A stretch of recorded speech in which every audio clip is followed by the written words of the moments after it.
L'armée ukrainienne craignait le manque d'armes, le manque de soutien de la communauté internationale, le manque d'argent, et pourtant aujourd'hui elle se retrouve face peut-être à un manque de soldats car elle doit désormais y faire face. Alors depuis plusieurs semaines, on voit l'armée de Kiev recruter, parfois même jusque dans les rues.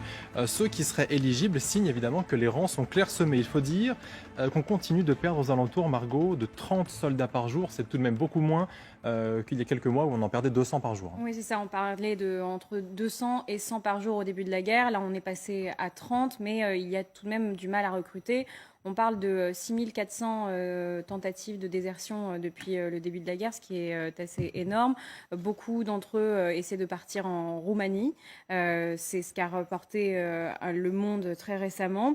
Et aussi, il ne faut pas oublier qu'il y a un réseau de passeurs qui se met en place pour essayer de faire partir plusieurs hommes à travers la frontière, des hommes et des femmes. Mais quand on parle de désertion, pour l'instant, l'obligation est seulement sur les hommes. Je rappelle tout de même qu'il y a 5000 femmes ukrainiennes au front et ça, c'est non négligeable, mais elles sont volontaires. Il suffirait de payer entre 2000 et 500 euros, c'est ça la fourchette qu'on donne pour essayer de passer à travers la frontière via ce réseau de passeurs, tout en sachant que les déserteurs, la première fois qu'ils sont convoqués, s'ils ne viennent pas, ils ont une amende entre 45 et 226 euros la première fois. Et puis la deuxième fois, troisième fois, ils peuvent encourir jusqu'à 3 à 5 ans de prison. Donc il y a une véritable peine qui a été mise en place par le gouvernement ukrainien. Après, est-ce que ça suffit à remobiliser les forces? C'est pas sûr. Mais en tous les cas, le gouvernement ukrainien, au départ, faisait ce qu'on appelle une visite médicale pour savoir si vous étiez apte ou non au combat.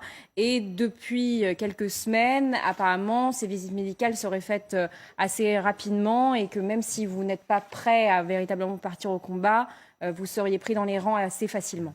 Général, qu'une armée, lors d'une guerre, cherche comme ça à rebooster un petit peu ses rangs, c'est tout sauf quelque chose d'inhabituel. Oui, mais on est actuellement, avec ces informations-là, dans un petit peu le contre-discours de ce qui nous est dit depuis 5 mois. D'abord, cela veut dire que la population ukrainienne, au bout d'un moment, y compris dans sa population masculine, n'a pas, dans sa totalité, envie de se battre. Même si c'est, à mon avis, pas des personnes en nombre important. Ensuite, on a parlé de désertion. Dans toutes les guerres, dans toutes les armées, il y a des déserteurs. Voilà. Bon, par contre, je trouve que les sanctions sont un peu faibles. Ça, c'est un sujet personnel, quand même. Bon. Et puis, maintenant, pour aller à votre question proprement dite, l'armée ukrainienne, c'était en gros 145 000 hommes de professionnels. Et la réserve, je ne sais plus, ça va être 100 000, quelque chose comme ça. Au bout de 5 mois de guerre, les pertes ont été là. Vous avez rappelé que je dirais que le rythme de croisière est de 30 actuellement par jour, ce qui fait quand même 1000 morts par mois. Vous rajoutez 4 fois plus de blessés, ça fait 5000 personnes hors de combat tous les mois et sans vraiment de combat. Uniquement, finalement, le résultat des tirs d'artillerie qui représentent en gros 65% des pertes dans un conflit, mais il n'y a pas de combat direct aujourd'hui. Les 200 morts que vous avez évoqués précédemment, c'est tous ces morts dans ces combats en zone urbaine qui étaient effectivement les vrais combats. Là, actuellement, il n'y a pas de combat réel, c'est des combats à distance et une attrition. Et donc, au bout d'un moment, forcément, les professionnels, ils sont blessés, ils sont tués, il y en a moins, il faut bien les remplacer. On devient de moins en moins exigeant sur la qualité du soldat parce que plus le conflit dure, plus on a besoin d'hommes parce que les pertes s'accumulent. Et donc, vous avez forcément à un moment donné une baisse de qualité du combattant. Et on va. Alors, pour moi, il y a un mot qui est utilisé, c'est pas de la chair à canon. Simplement, c'est que comme dans toute guerre, au début de la guerre, on ne sait pas se battre. Et j'irais à la limite, pour ceux qui ont survécu ou qui ont vite appris, on finit par survivre et on devient un bon combattant. Mais c'est une question de temps et de chance. Déjà, Koutepova, on l'a dit, les morts, les blessés. Mais le ministre de la Défense ukrainien parle aussi de ces soldats qui ont besoin de se reposer parce que ça fait 6 mois et que manifestement, un soldat qui débute dans une guerre n'est pas forcément le même au bout de 6 mois. Oui, je pense que c'est ça, mais c'est ça la difficulté parce que vous savez que l'Ukraine, c'est un grand pays. Ça veut dire les petits au terme géographique. Il y a grand courage, il y a une grande résistance, il y a une grande volonté à gagner, mais chacun a son droit à fatiguer. Ça veut dire qu'il faut reprendre l'esprit, il faut comprendre que ton pays soutient ta famille. Et c'est pourquoi je pense qu'ils ont besoin de l'aide qu'ils demandent pour les questions humanitaires aussi. Et c'est totalement contraire à ce qui passe avec l'armée russe. C'est totalement contraire. Général. Rappelez-vous, en 1917, si on a eu ces désertions sur le front, c'est que justement les soldats n'étaient pas relevés. Et à un moment, on s'est rendu compte qu'il fallait qu'ils récupèrent. Mais pour les Russes, c'est pareil. On l'a évoqué il y a 2-3 mois sur ce plateau. Il n'y avait pas de relève apparente.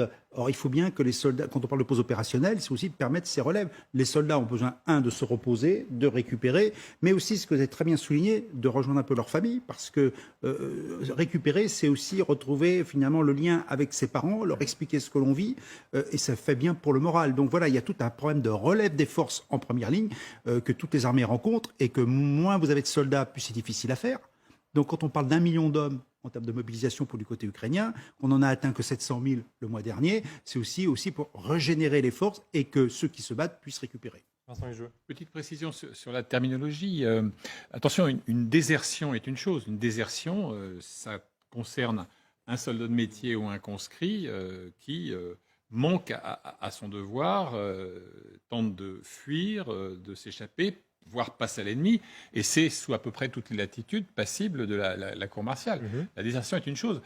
La volonté d'échapper à une éventuelle mobilisation, c'en est une autre dans l'échelle des peines. Ce n'est pas tout à fait la même chose. D'ailleurs, sur les 6400 qui ont été coincés à la frontière roumaine, il y en avait 4000, donc dans le même reportage du Monde qu'évoquait Margot à l'instant, 4000 qui avaient tenté des franchissements illégaux, et puis il y en a d'autres qui sont déguisés en femmes, il y en a qui sont planqués dans les coffres de voitures, enfin, etc., etc.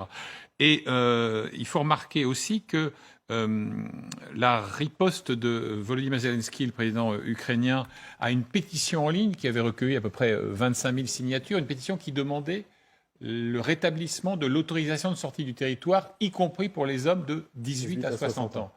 Sa riposte avait été cinglante, je vous en cite un extrait.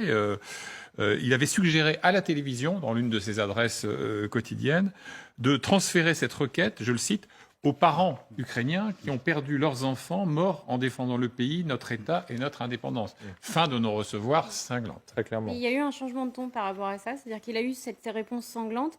Et là, il y a à peine quelques jours, on a vu début août qu'il a tout de même demandé au Premier ministre d'examiner cette pétition. Donc à savoir exactement où Volodymyr Zelensky veut aller sur ce terrain-là. Est-ce que c'est juste pour calmer les foules parce qu'il y a certaines familles qui demandent autre chose que du patriotisme et d'aller sur le terrain mourir pour l'Ukraine? Ou est-ce que c'est véritablement un changement de ton qui pourrait aboutir à plus un allègement en fait, pour ces troupes-là? Oui, c'est vrai que tout est un peu dans la limite entre faire en sorte qu'il y ait ce patriotisme dont vous parlez et ne pas forcer les gens au-delà de ce qu'ils peuvent faire, même pour le pays, même en cas de guerre. C'est quand même assez ténu. Je ne sais pas si c'est très défendable quand on est agressé par les Russes aujourd'hui. Je pense, moi je ne suis pas très tolérant sur la question, mais ça ne peut pas vous étonner. Hein. Étonnamment. Voilà, je crois que l'engagement de chacun est nécessaire quand on est agressé et que les passe-droits finissent par se retourner contre ceux qui les ont autorisés.